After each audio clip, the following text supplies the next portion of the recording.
देखिए इस वीडियो में मैं आपको अनुलोम विलोम प्राणायाम के बारे में एक दो चीजें बताऊंगा। अब देखिए सबसे पहली चीज तो आप ये समझिए कि प्राणायाम का मतलब क्या होता है। देखिए प्राण असल में संस्कृत भाषा का शब्द है जिसका मतलब होता है लाइफ फोर्स यानी वाइटल एनर्जी, और आयाम शब्द का मतलब होता है किसी चीज, किसी काम या कि फिर किसी इंसान को या तो आगे लेकर आना या कि फिर उसको बढ़ा देना। और देखिए इसी से प्राणायाम शब्द का एग्जैक्ट मतलब होता है लाइफ फोर्स या वाइटल एनर्जी को या तो आगे लेकर आना या कि फिर उसको बढ़ा देना। अब चलिए जरा सा प्राणायाम के बारे में एक दो चीजें समझ भी लीजिए।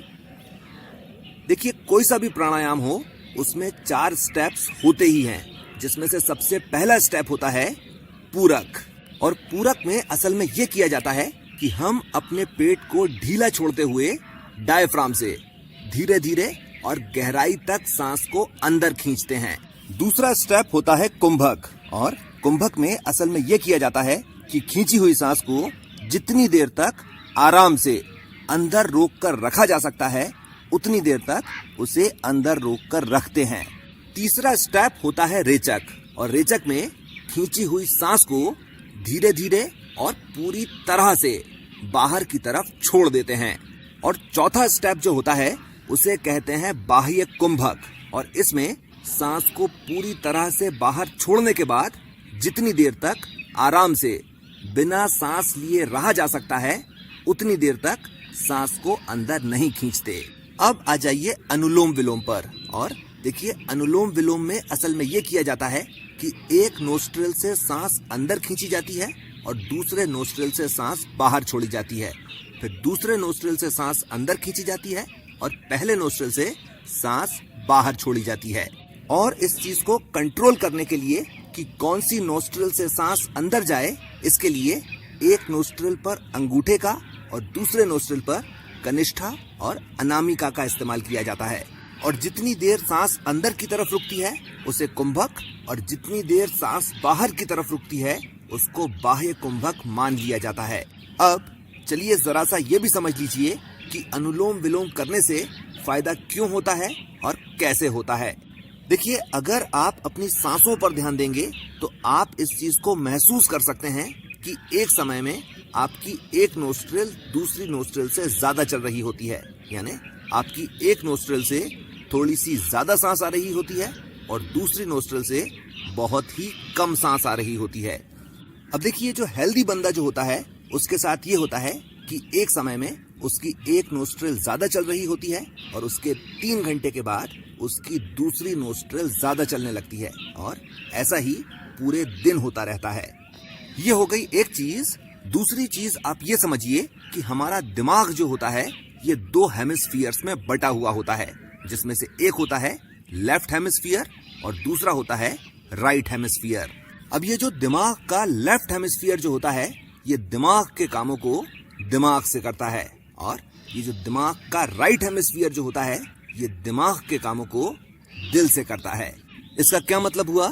इसका मतलब ये हुआ कि आपके लेफ्ट साइड के ब्रेन की वजह से आपके अंदर numerical skills, scientific skills, writing skills, speaking skills, objectivity और एनालिटिकल एंड लॉजिकल रीजनिंग होती है। और आपका जो राइट साइड ऑफ ब्रेन होता है इसी की वजह से आप चेहरों को पहचान पाते हो, इमोशंस को महसूस कर पाते हो, आप में क्रिएटिविटी होती है, आप में इमेजिनेशन होती है और आपको म्यूजिक और आर्ट अच्छा लगता है। वापस नोस्ट्रिल्स पर आ जाइए। देखिए होता यह है कि जिस तरफ की नोस्ट्रिल से ज्यादा सांस आ रही होती है हमारे दिमाग की इलेक्ट्रिकल एक्टिविटी उसके अपोजिट साइड में बढ़ जाती है। यानी अगर आपकी राइट नोस्ट्रिल से ज्यादा सांस आ रही है तो आपके दिमाग की लेफ्ट हेमिस्फीयर की इलेक्ट्रिकल एक्टिविटी बढ़ जाएगी और वो बहुत तेजी से काम करने लग जाएगा। और अगर आपके लेफ्ट नोस्ट्रिल से ज्यादा सांस आ रही है तो आपके दिमाग की राइट हेमिस्फीयर की इलेक्ट्रिकल एक्टिविटी बढ़ जाएगी और वो बहुत तेजी से काम करने लग जाएगा।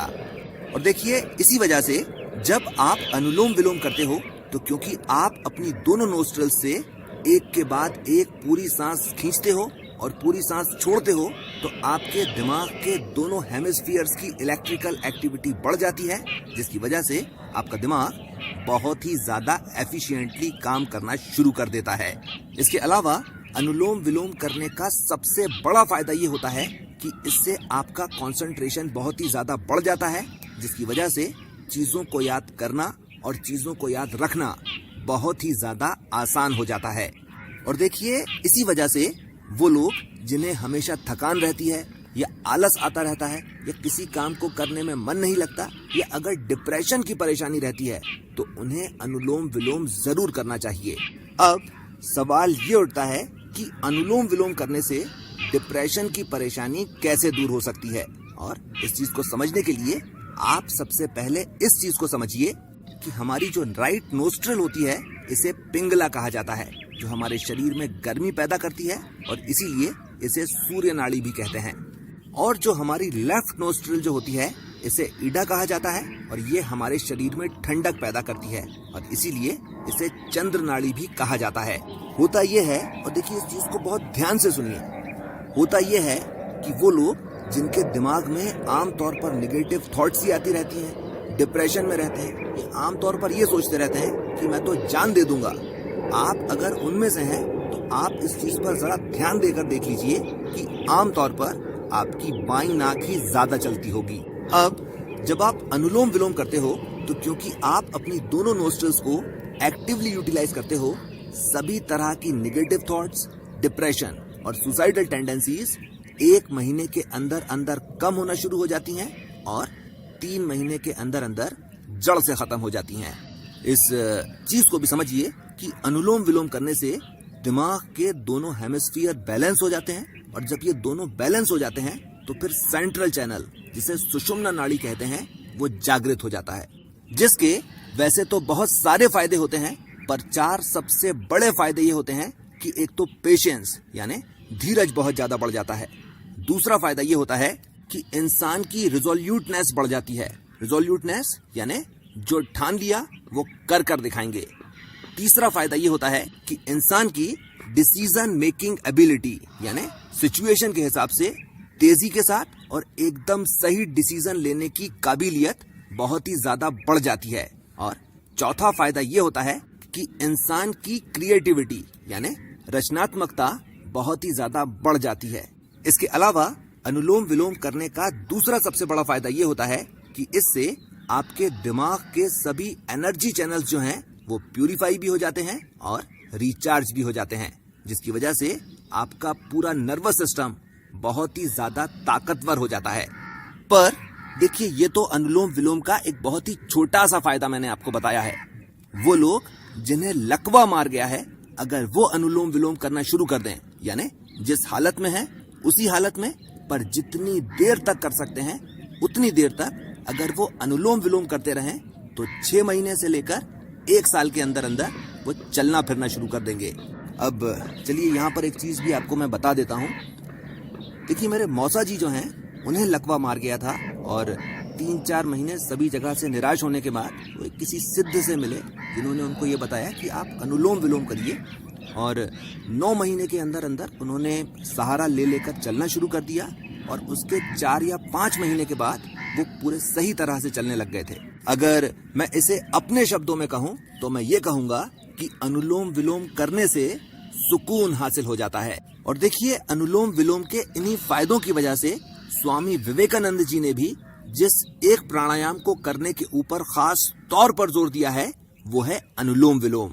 इस चीज को भी समझिए कि अगर कंसंट्रेशन के बारे में बात की जाए, चीजों को सीखने के बारे में बात की जाए, चीजों को याद करने के बारे में बात की जाए और उन्हें वैसा का वैसा बता देने के बारे में बात की जाए, तो स्वामी विवेकानंद जी की कोई काट नहीं है। भाई, अपनी पूरी नॉलेज को कुल मिलाकर 9 वॉल्यूम्स में समेट कर रख देना, ये काम एक क्रिएटिव जीनियस ही कर सकता है, दूसरा कोई नहीं। ये हो गई एक चीज। दूसरी चीज देखिए, आप ये भी समझिए कि अगर आप मेडिटेशन करते हैं या कि फिर अगर आप किसी से मेडिटेशन सीख रहे हैं और अगर वो आपको अनुलोम विलोम करने के लिए नहीं बोल रहा है, मैं इस चीज को लिख कर दे सकता हूं कि उस बंदे को मेडिटेशन के बारे में कुछ भी नहीं मालूम। अब चलिए जरा सा कार्डियोवैस्कुलर सिस्टम के बारे में भी बात कर लेते हैं।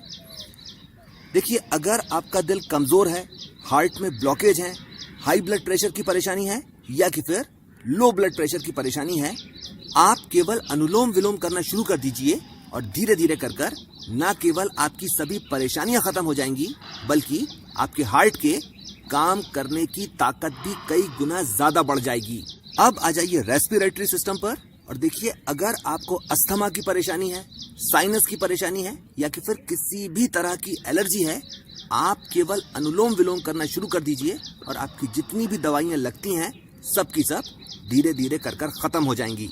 इसके अलावा वो लोग जिनकी फैमिली हिस्ट्री रियूमेटिज्म की यानी गठिया अर्थराइटिस की है, उन्हें अपने शुरुआत के दिनों से ही अनुलोम विलोम करना शुरू कर देना चाहिए। ये हो गई दूसरी चीज। तीसरी चीज देखिए, अनुलोम विलोम करने से वात, पित्त और कफ ये तीनों बैलेंस हो जाते हैं, जिसकी वजह से आपकी क्वालिटी ऑफ लाइफ बहुत ही ज्यादा अच्छी हो जाती है। यानी आप जितनी लिखवा कर लाए हैं, आप रहेंगे तो उतने समय तक ही जिंदा, पर जब तक जिंदा रहेंगे तब तक एकदम स्वस्थ रहेंगे। अब आ जाइए डाइजेस्टिव सिस्टम पर। और अनुलोम विलोम जो होता है, ये डाइजेस्टिव सिस्टम के लिए बहुत ही ज्यादा फायदेमंद रहता है। सवाल उठता है कि कैसे? देखिए, होता यह है कि जितनी बार हम अनुलोम विलोम करते हैं, उतनी बार हमारा डायफ्राम जो होता है, ये हमारे डाइजेस्टिव सिस्टम को दबाता है, जिसकी वजह से जितनी बार आप अनुलोम विलोम करते हैं, उतनी बार आप अपने डाइजेस्टिव सिस्टम की अंदर से धीमे धीमे मसाज कर रहे होते हैं। मसाज करने से क्या फायदा होता है? मसाज करने से यह फायदा होता है कि जिस जगह की मसाज की जा रही होती है, उस जगह का ब्लड सर्कुलेशन बहुत ही ज्यादा अच्छा हो जाता है। और देखिए, इसी वजह से जब आप अनुलोम विलोम करते हो तो आपका डाइजेस्टिव सिस्टम जो होता है, ये बहुत ही ज्यादा अच्छे तरह से काम करना शुरू कर देता है। अब चलिए जरा सा ये भी समझ लीजिए कि अनुलोम विलोम कैसे करना है, कब करना है, कितनी देर तक करना है और कौन कौन अनुलोम विलोम कर सकता है। सबसे पहली चीज, आप सुखासन में, पद्मासन में या वज्रासन में बैठ जाइए। दूसरी चीज, और देखिए, अनुलोम विलोम करने से सबसे ज्यादा फायदा आपको तब मिलता है जब अनुलोम विलोम करते समय आपकी रीढ़ की हड्डी की पोजीशन एकदम सही रहे। और देखिए, इसीलिए अगर आपको सही तरीके से बैठने का तरीका नहीं मालूम है, तो आप ये करिए कि आप सुखासन में बैठिए और अपने हिप्स और अपनी पूरी पीठ को दीवार से चिपका दीजिए। अब आ जाइए तीसरा स्टेप पर और यहाँ से हम सांस खींचना शुरू करेंगे। अब जब आप शुरुआत करेंगे तो आप सबसे पहले इस चीज पर ध्यान दीजिए कि आपकी कौन सी नोस्ट्रिल से ज्यादा सांस अंदर आ रही है। अगर राइट नोस्ट्रिल से ज्यादा सांस आ रही है तो लेफ्ट नोस्ट्रिल को बंद कर दीजिए, और अगर लेफ्ट नोस्ट्रिल से ज्यादा सांस आ रही है तो राइट नोस्ट्रिल को बंद कर दीजिए और अपने पेट को ढीला छोड़ते हुए धीमे धीमे और गहरी सांस अंदर खींचिए। इसके बाद दूसरी नोस्ट्रिल से धीमे धीमे और पूरी तरह से सांस को बाहर छोड़ दीजिए। फिर इसी नोस्ट्रिल से पेट को ढीला छोड़ते हुए धीमे धीमे और गहरी सांस अंदर की तरफ खींचिए और वापस पहली नोस्ट्रिल से धीमे धीमे और पूरी तरह से सांस को बाहर छोड़ दीजिए। यह हो गया एक अनुलोम विलोम। शुरुआत 10 अनुलोम विलोम करने से की जाती है और हर दिन एक अनुलोम विलोम बढ़ाते चले जाते हैं, और तब तक बढ़ाते चले जाते हैं जब तक हम एक बार में 30 अनुलोम विलोम करने लायक नहीं हो जाते। जब हमारी काबिलियत एक बार में 30 अनुलोम विलोम करने लायक हो जाती है तो उसके बाद अनुलोम विलोम करना बंद कर देते हैं और उसके बाद नाड़ी शोधन प्राणायाम करना शुरू करते हैं। और देखिए, नाड़ी शोधन प्राणायाम में असल में यह किया जाता है कि एक नोस्ट्रिल से सांस अंदर खींचते हैं और उसको जितनी देर तक आराम से अंदर रोक कर रख सकते हैं उतनी देर तक अंदर रोकते हैं और फिर उसे दूसरी नोस्ट्रिल से बाहर छोड़ देते हैं। इसके बाद जितनी देर तक बिना सांस लिए रहा जा सकता है उतनी देर तक सांस नहीं लेते और वापस दूसरी नोस्ट्रिल से सांस अंदर की तरफ खींचते हैं और ये साइकिल रिपीट होती जाती है। शुरुआत 10 नाड़ी शोधन प्राणायाम से की जाती है, जिसे बढ़ाते बढ़ाते 30 तक लेकर जाया जाता है। इस चीज को भी समझिए कि नाड़ी शोधन प्राणायाम की सबसे बड़ी खासियत ये रहती है कि जितने फायदे अनुलोम विलोम प्राणायाम करने से मिलते हैं, उसके 10 गुना ज्यादा फायदे नाड़ी शोधन प्राणायाम करने से मिलते हैं। अब आ जाइए दूसरे सवाल पर कि अनुलोम विलोम कब करना चाहिए। और देखिए, अनुलोम विलोम करने का सबसे सही समय सुबह का समय होता है, फ्रेश होने के बाद। पर अगर आप सुबह नहीं कर सकते तो फिर आपको जब भी टाइम मिल रहा है आप तब कर लीजिए। बस केवल इतना ध्यान रखिए कि अनुलोम विलोम करने से 2 घंटे पहले तक आपने कुछ भी खाया हुआ नहीं हो। अब आ जाइए अगले सवाल पर कि अनुलोम विलोम कितनी देर तक करना चाहिए। और देखिए, अनुलोम विलोम जो होता है ये टाइम के हिसाब से नहीं किया जाता, ये काउंट के हिसाब से किया जाता है। अब आ जाइए आखिरी सवाल पर, कौन कौन अनुलोम विलोम कर सकता है। और देखिए, वो सभी लोग जो जिंदा हैं और सांस ले रहे हैं, वो सभी लोग अनुलोम विलोम कर सकते हैं। इस वीडियो में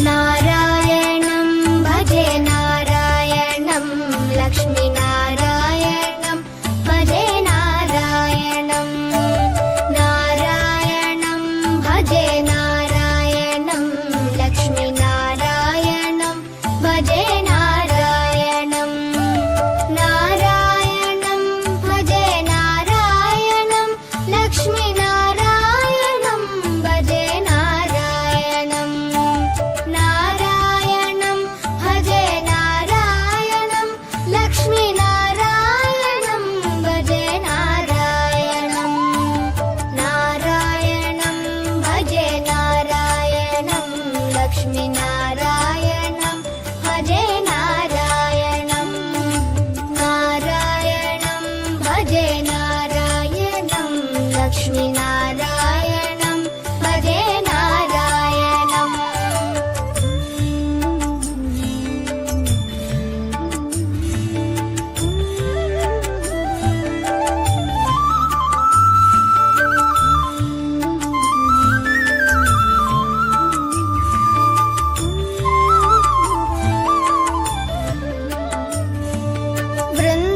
वृन्दावनस्थितं नारायणं देववृन्दैरभीष्टितं नारायणं दिनकरमध्यगं नारायणं दिव्यकनकाम्बरधरं नारायणं नारायणं भजे नारायणं लक्ष्मीनारायणं भजे नारायणं नारायणं भजे नारायणं लक्ष्मीनारायणं भजे नारायणं नारायण